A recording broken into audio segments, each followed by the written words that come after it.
subscribe, stay up to date. The episodes dropping on Mondays. It's the Matt Watch That. It's the Matt Watch That. It's the Matt Watch That podcast. Hey there, welcome to the Matt Watch That podcast. I'm your host, Matt Seroski, filmmaker, film fan. Each episode I'm going to review a movie or TV pilot that I probably should have seen but never got around to. It could be a recent favorite, critic's choice, or cult classic. Everyone can join in on the fun. Follow me on Twitter, Instagram, and Facebook at Matt Seroski. You can subscribe to my YouTube page where I'll post videos and clips from the show. If you have any opinions on what I've reviewed or suggestions as to what I should see next, use the hashtag MattWatchThat on social. Before we start, the Academy Awards are this weekend, and I couldn't feel less enthusiastic. Now, this was an event I always look forward to.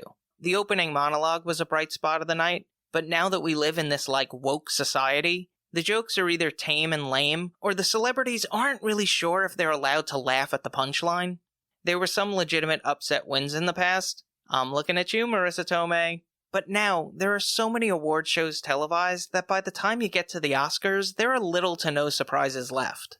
The speeches used to be filled with gratitude and humbleness, but now sound like lectures at Berkeley. So what's changed? I mean, it was a unique year for movies. The cinemas were shut down, and if you wanted to see a new release, you had to figure out which streaming service it was on, if you'd even heard about it to begin with. But the ratings have been on a steady decline over the years, and judging by the nominees this year, which made a total of $23.7 at the box office, it's a trend that's likely to continue. It can't all be blamed on COVID. I think it's the loss of the mid-budget movie. Right now, Hollywood is an industry of extremes. They either want to spend $2 to $5 million on a prestige movie with an opportunity to break even and win awards, or greenlight budgets of $250 million on a comic book movie with the potential to make $1 billion at the box office. When it works, executives are rolling in the dough. But as a moviegoer, if you're not a fan of either of these types of movies, you're part of that lost audience.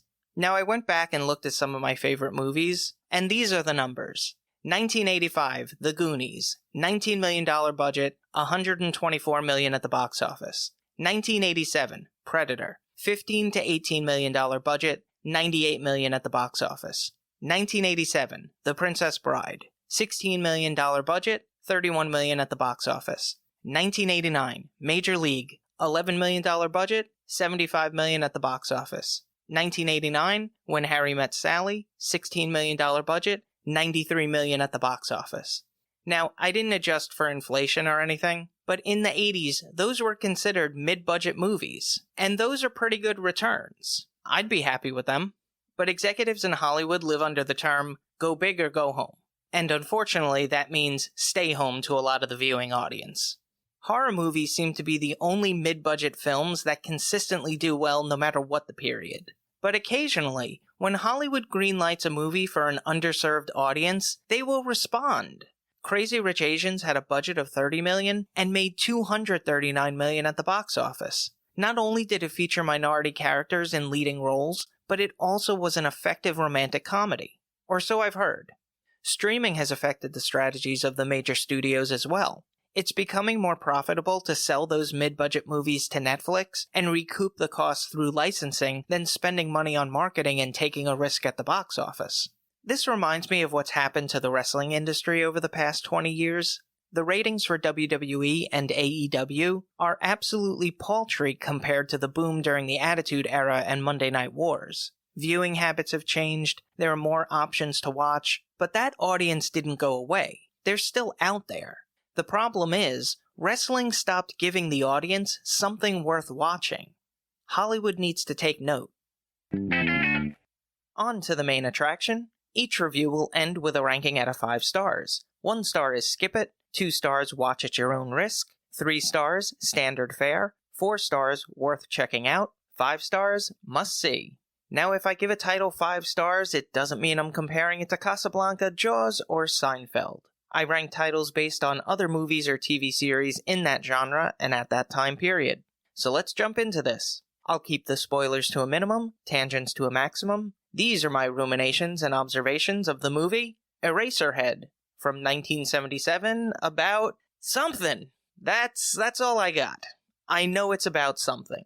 It was written, directed, and produced by David Lynch, the mastermind behind Twin Peaks, Mulholland Drive, and Lost Highway, which has an amazing soundtrack, including The Perfect Drug by Nine Inch Nails, but I digress. Now, this is a Matt fact. He has the distinction of being one of only a handful of directors whose films have received all MPAA ratings. Wild at Heart was NC-17, Inland Empire was R, Dune was PG-13, The Elephant Man was PG, and The Straight Story was G.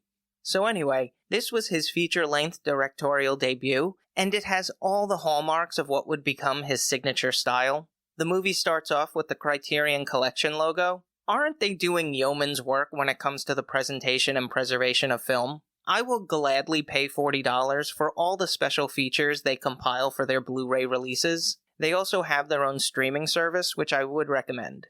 Now, I know I'm in for a bit of a trippy ride, because the main character is shown shot sideways and floating in midair, dissolved over an apparent meatball, or medulla oblongata. I have no idea. But strap in, folks. This one's gonna be a doozy. The credits are shown over a montage of otherworldly images, I think. Look, you're not going to get much certainty from me about this movie. This is my interpretation. Take everything I say with a grain of salt. We meet Henry, who's walking home, and he's walking. And he's walking. This is what I would call padding in an independent movie. When you don't have enough for a feature-length film, you shoot B-roll footage of someone walking, birds flying around, anything that will increase the runtime.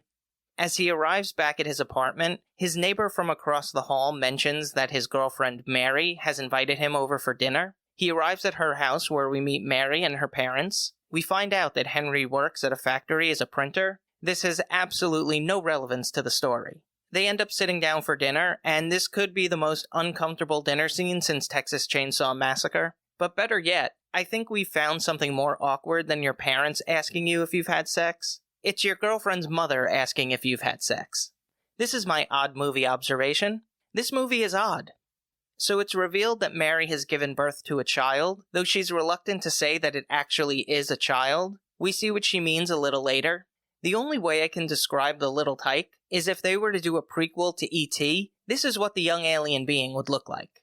Mary moves into Henry's apartment with their baby. It refuses food and cries all night. Eventually, Mary has had enough of its shenanigans and leaves Henry with the baby. Then, things get weird. This movie is something. It's Terrence Malick meets Dario Argento with a dash of Ed Wood. I've mentioned in the past that I like quirky and offbeat movies, and this would fit perfectly in that category. These are the types of films that I can watch on occasion, but have to be in the right mood. I did enjoy it, though I'm not exactly sure what I should be feeling because I went back and forth from confusion to laughter. The movie does test the patience of the audience. People are sitting in silence, long takes of the main character just staring. He also waited an unusually long time for the elevator doors to close, though the funniest scene is when the girlfriend is leaving the apartment and she struggles to retrieve the suitcase from beneath the bed. At first you're like, what the hell is she doing? And then when you realize it, it suddenly starts becoming funnier and funnier the longer it lasts. It was shot in black and white, which gives it that German expressionism feel. The cinematography was captured by Herbert Cardwell and Frederick Elms, who would become a longtime collaborator of David Lynch. Now, if you've seen one David Lynch film, you'll start to recognize the actors he works with, because he tends to use them over and over. Speaking of, Jack Nance, who portrays Henry, would appear in future work by Lynch including Blue Velvet, Dune, Lost Highway, and Twin Peaks. His girlfriend Mary is played by Charlotte Stewart, another Lynch veteran of Twin Peaks. She also appeared in Little House on the Prairie and Tremors. The score was composed by David Lynch. He's a talented multi-instrumentalist who released 3 studio albums on his own label. The music featured is more ambient than structured pieces. It almost could be labeled as sound design. There were additional tracks by Fats Waller and an original song, In Heaven, written by Peter Ivers, specifically for the film. The runtime is 1 hour, 29 minutes. It had a budget of $10,000 and grossed $7 million at the box office. It's been praised by filmmakers Stanley Kubrick, John Waters, Mel Brooks, and George Lucas. Now that would be an interesting gathering. Ultimately, the movie comes down to Black Hole, The Plague, Industrial Complex, Tossed Salad, Embarrassed Silence, Nosebleed, Mrs. Robinson, Babyfish Mouth, and I Said Hey, What's Going On? I give it, I don't know, out of 5 stars. I personally liked it, but I certainly wouldn't recommend it to everyone. I know friends who would punch me in the liver if I suggested it to them. It's a movie I'm glad I've seen and certainly appreciate it as a filmmaker, but I'm not sure if I'll ever watch it again. It doesn't have that repeat viewing vibe. I feel like it deserves like a special ranking, so I'm going to give it pi. 3.141592653559, etc. Add a star if you liked Twin Peaks. Take off a star if you prefer movies with narrative structure. If you've seen Eraserhead and have opinions on the movie, let me know what you think using the hashtag MattWatchThat. Moving right along, each episode I'm going to post clips that I think people should watch. It could be movie trailers, music videos, interviews, or something completely random. Search for my YouTube page and there will be a playlist called Matt Watch That Playback. I was hoping to do this next section completely improvised in honor of my clip selection, but I realized I'm not that talented. So, in tribute to the improvisational comedy series Whose Line Is It Anyway?, I'm gonna respect the craft and stick to the script. I was introduced to the show through Comedy Central, who used to air the British version hosted by Clive Anderson. It was always on in the afternoons. It featured many of the same performers as the American version, which would come out a few years later. Now, while I was in college, I took an improv class. I thought, I'm a pretty funny guy, and I've seen all the episodes of Whose Line, so I'm gonna ace this. Boy, I could not have been more wrong. If the Hindenburg and the Titanic happened on the same day, it could not have been as tragic as my performance. That's when I started to realize the specialties when it comes to comedy. Like, I'm a reactionary comedian, and trust me, I use that C word very loosely. If I'm with a group of people, I can come up with funny lines based on the conversation, but that's not improvisation. If someone were to set a scene and say, okay, you're a lawyer, he's a doctor. You're both in a bar that's getting robbed when you realize your brother is the robber. Go. I completely blank. I freeze up. That's why I appreciate quick minds and people who can think on their feet, so Whose Line Is It Anyway? Was right up my alley. I always favored games that featured Ryan Stiles and Colin Mockery. They were the highlight of that show to me. Great partnership, as good as Laurel and Hardy. These were my 3 favorite games that they usually appeared in. The first was sound effects. In the beginning episodes, Ryan would do the sound effects and Colin would react to them, but in later series, they would both react to sound effects provided by 2 audience members, and it became so much funnier. The second was Helping Hands. Ryan would be in a scene with another performer, and Colin would act as his hands. It was ripe for comedy. One time, Colin scalded his hands with hot coffee, and if any scene involved food, Ryan would inevitably lick Colin's fingers at one point. Now, I don't know if I could have ever done that, even for the sake of comedy. The last was Greatest Hits. Ryan and Colin would be TV pitchmen who were trying to sell you the latest compilation CD set. Their banter reminds you of presenters at the Academy Awards. The only difference is, Ryan and Colin are actually funny. I'll post clips of all 3 games in the Matt Watch That Playback playlist on YouTube. Check it out. Now it's time for the recommendation. Yes, that's the word recommendation with Matt in the middle. I'm going to end each podcast with my own recommendation of a movie or TV series. Today I'm talking about Surface. The lives of 3 people become intertwined through unexplained events happening in the ocean. First, there's marine biologist and single mom Laura Daugherty. She's portrayed by Lake Bell, who had parts in No Strings Attached and It's Complicated. She wrote and directed the comedy drama about voiceover artists, In a World, and most recently starred in the TV series Bless This Mess with Dax Shepard. Next is teenager Miles Barnett, who discovers an egg which hatches into a mysterious creature that he cares for. He's played by Carter Jenkins, who starred in the Bad News Bears remake, Aliens in the Attic, and Valentine's Day. Lastly, we have Richard Connolly, who loses his brother during a diving outing. J.R. Ferguson is no stranger to television. He's been in the series Evening Shade, Judging Amy, Sleeper Cell, Mad Men, and currently co-stars in The Conners. Other notable cast members include Leighton Meester, who appeared in Gossip Girl and That's My Boy, and Eddie Hassel, who was in The Kids Are All Right and Jobs. He was unfortunately in the news late last year when he died of a gunshot wound from an apparent carjacking. This took a bit of a turn, but my sympathies are out to his family. In episode 8 of this podcast, I mentioned that I'm intrigued by the ocean, so any stories involving the Big Blue made me an immediate fan of the series. I also like when people who are unrelated from different walks of life are brought together for a common goal.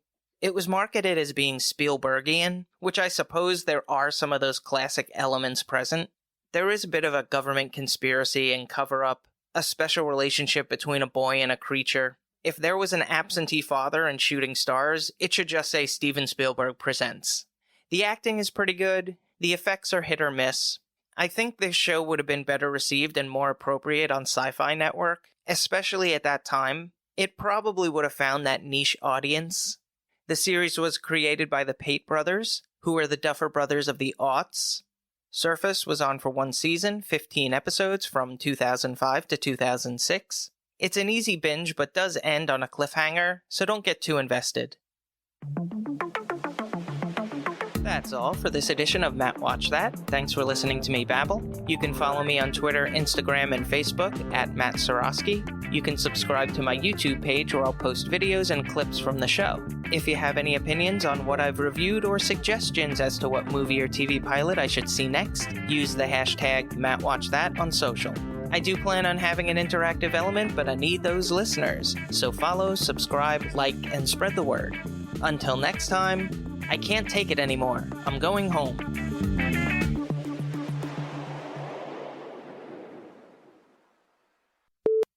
His girlfriend Mary is played by Charlotte Stewart. That lovely little lass. There's a revving car outside. There's a revving car.